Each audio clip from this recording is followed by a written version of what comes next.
Nicholson. I'm the President of Sustainable Tompkins, and I serve on the board of HeatSmart Tompkins as well.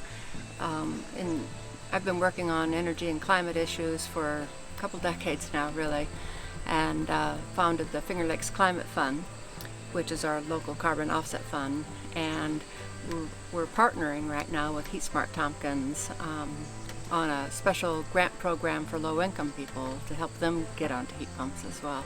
I came up here to go to grad school at Cornell, like so many other people, I never left. We bought this house in 1979. It was built, we think, around 1810, in the early days of the hamlet of Ludlowville. It's the classic Greek revival. It's called Carpenter's Greek Revival. And of course, being an older house, almost no insulation and extremely leaky. So it was pretty cold that first winter or so that we lived here. Then gradually over the years, I've had 2 rounds of insulation and air sealing done by Snug Planet. Well, being a HeatSmart board member, I decided to get bids from everybody that was in our program, just to get familiar with the process from the customer side of things. So when MP Environmental came up with a 2-ton system, knowing that I would be using the wood stove for good at least, 600 square feet of the house, I went with their bid, and that 2-ton T-therm geothermal system was modeled to cover 90% of the heating load.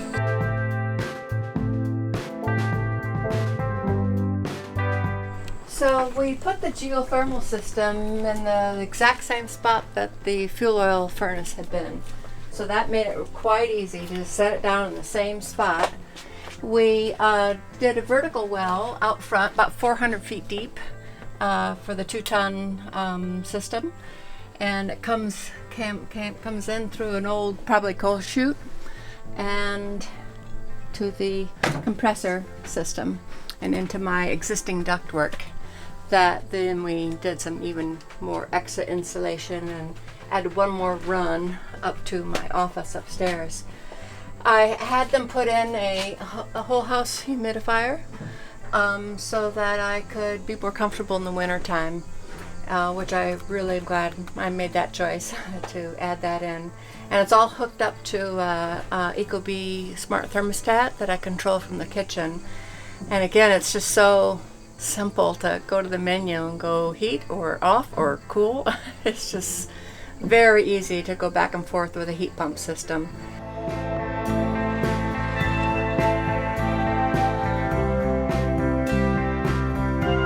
They were able to park their giant drill just right in the driveway, so no rutting, no mess. And then they just, about in here, drilled down 400 feet.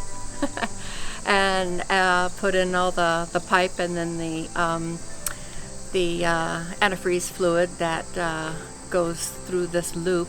And then look how close it was to just 10 feet to lay a little trench, lay the pipe, and go into the basement and hook up to the compressor system in the basement. So this was so no muss, no fuss. It was worth the extra dollars to have vertical rather than horizontal. Because you saw my backyard earlier, and it would have been like 400 feet that they would have been opening this huge trench, and then I'd have to put it all back together again and get the lawn reseeded. I was like, yeah, that's a lot of work. Let's just go right here.